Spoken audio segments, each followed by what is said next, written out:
Good morning on this Wednesday reflection and welcome. Yesterday I signed 2 declarations which canon law requires of me prior to admission and licensing as a reader in St Albans Diocese. We all have our own stories of how we came to Christ. Not all bring about a sense of being called to be an official minister of the Church. We all are, however, called to be faithful Christians who seek to fulfil God's mission of love, to bring about his everlasting kingdom made in peace. In a sense, the acid test of being a Christian is whether we have faith enough to walk the walk of God's mission and touch our world as Jesus did. In the revelation to John, it is written that the wealthy church in Laodicea is so lacking in faith and so absorbed on worldly distraction that it is described as so awful that, like the local tepid spring water, it makes you want to vomit.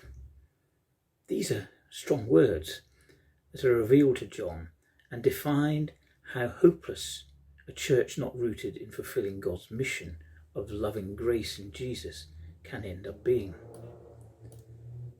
No faith means no spirit flows, and no spirit flowing means no fulfilment of God's mission of love. To vomit or to throw up expresses that there is a hypocritical church in situ that shouts it is a Christian church, but in reality is a cabal of self-seeking, self-loving individuals. So we come almost immediately to one of the most well-known verses of the New Testament.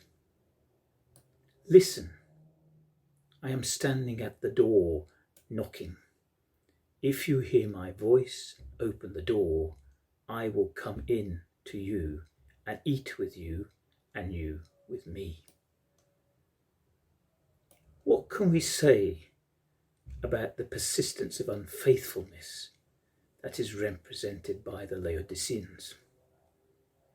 First, God is never going to give up on us, however much we give up on him. Knock, knock, who's there? Love that is always there, awake outside your door, knocking love. That's what's there, even as humanity plays its own short-term games. God in Jesus says his game of life will far outlast human triviality. Second, what God offers in Jesus is a meal that is never hurried, but able to be fully savoured. In coming to know the good in God and in relationships based on true inclusive fellowship. God in Jesus offers the unhurried meal. Lastly, when Jesus knocks, we have the choice to answer the knock of love or resist that persistent, insistent tap.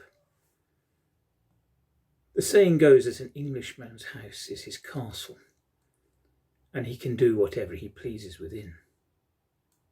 Someone once said that the person that resists opening the door of their house is at war with their own blessedness, the miserable conqueror.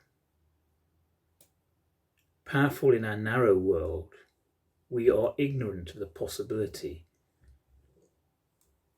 of knowing what Jesus can add to our lives and those we meet. Jesus is knocking and offering food and drink, which is the complete meal in life that stops the constant retching on the lukewarm salty water of the springs and people of Laodicea. So when we think on faithfulness towards God and his love in Jesus, we should always think on that knocking on the door by Jesus,